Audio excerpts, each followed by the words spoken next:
telah memberikan kesempatan kepada saya untuk menjadi narasumber terkait dengan Hari Sumpah Pemuda, gitu ya, yang dimana Sumpah Pemuda itu dilaksanakan tahun 1928 tanggal 28 Oktober gitu.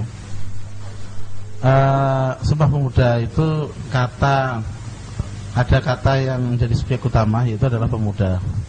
Dan ini kata pemuda ini mengingatkan saya pada 20 tahun yang lalu ya, ketika saya masih muda, masih menjadi siswa SMA dan kemudian kuliah gitu ya di Bandung. Ya, di sana ada hal-hal yang manis, pahit, kemudian sedih dan duka dan sebagainya. Tetapi memang semangat muda waktu itu terasa di dalam diri saya. Saya kadang-kadang berpikir, apa bisa saya kembali menjadi muda lagi gitu ya, untuk mengulangi. Tapi kata teman saya, tidak masalah, yang penting kita akan kembali ke masa muda, memiliki jiwa muda seandainya kita banyak berteman dengan anak-anak muda gitu ya. Banyak membahas tentang hal-hal yang sifatnya kepemudaan, sehingga jiwa muda itu tetap mengalir dalam diri saya gitu. Ya, memang begini, pemuda ini adalah satu fase kehidupan manusia yang memiliki semua potensi untuk melakukan perubahan ya. Dan pemuda itu memang identik dengan perjuangan untuk melakukan perubahan gitu ya. Dan pemuda ini memiliki semua potensi untuk itu. Fisiknya yang kuat, jadi fase di mana fisik paling kuat adalah pemuda, sehingga dia bisa melaksanakan apa yang dia inginkan itu seperti apa yang dia katakan. Kalau mengatakan A, yang dia lakukan A gitu ya. Dan itu bisa dikerjakan semampunya, sekuatnya. Kalau dalam sebuah lagu itu bukit kan kudaki, lautan ku seberangi gitu ya. Jadi apapun tantangannya akan tetap ditembus karena memang secara fisik dia memiliki kekuatan itu. Nah, pada tahun 1928 bangsa Indonesia ini dalam kondisi terjajah gitu ya. Dan para pemuda di sini ingin melakukan perubahan dari kondisi yang terjajah menjadi kondisi yang merdeka. Ya, meskipun sebenarnya keinginan untuk merdeka dalam pergerakan pemuda Indonesia ini sudah banyak dilakukan oleh pahlawan-pahlawan kita, hanya belum berhasil. Oleh karena itu, satu hal yang perlu diperbaiki, yang dirubah adalah strateginya, cara untuk berjuang tadi, untuk melakukan perubahan. Maka kemudian mereka menemukan satu formula. Kalau Belanda itu melakukan divide et impera, politik belah bambu gitu ya.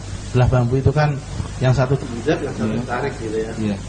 Jadi ada yang ditarik, diberi fasilitas, ada yang diinjak gitu ya, dipindah, maka itu dikembalikan lagi ke bambu yang semula, disatukan kembali. Nah, oleh karena itu pemuda-pemuda pada waktu itu bertekad dan kemudian dideklarasikan secara umum, secara massal, terbuka gitu pada publik, dan itu dinamakan Sumpah Pemuda.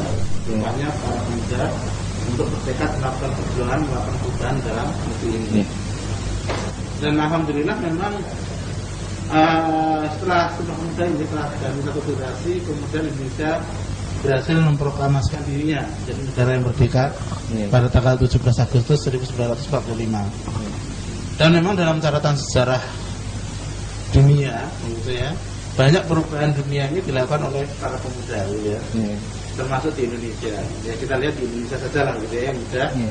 Tahun 1908 itu dimulai dengan kebangkitan nasional, dengan berdirinya Budi Utomo gitu. Di situ juga peran para pemuda. Kemudian 20 tahun kemudian setelah berjalan generasi itu ada Sumpah Pemuda. 20 tahun kemudian sekitar tahun 45 proklamasi kemerdekaan, juga pemuda kembali yang berperan di situ. Kemudian tahun 66 ketika Orde Lama menjadi Orde Baru, itu juga para pemuda yang berperan gitu ya. Kemudian tahun 98 30 tahun kemudian juga satu generasi gitu berganti pemuda. 20 tahun lagi kan kita kira-kira tahun 2018 ya. Nah, 7 tahun lagi apakah kemudian kita akan melakukan perubahan lagi atau tidak gitu. Kita tunggu saja. Semoga aja. Atau paling tidak tahun 2028 gitu ya. Ya memang secara kehidupan kita yang seperti itu diisi oleh perjuangan para pemuda untuk melakukan perubahan.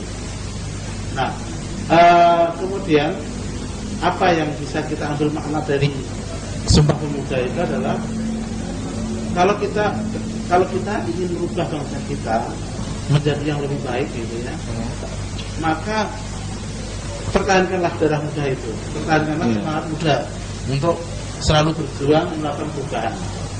Jadi jangan tinggalkan semangat muda itu. Kalau dalam bahasa Jawa itu gampangnya begini. Kalau anak muda itu roso-roso, kalau orang tua kan rasa-rasa. Jadi bedanya begitu. Dan itu saja mungkin apa yang bisa saya sampaikan. Jadi intinya adalah jangan tinggalkan semangat muda untuk melakukan perubahan di Indonesia.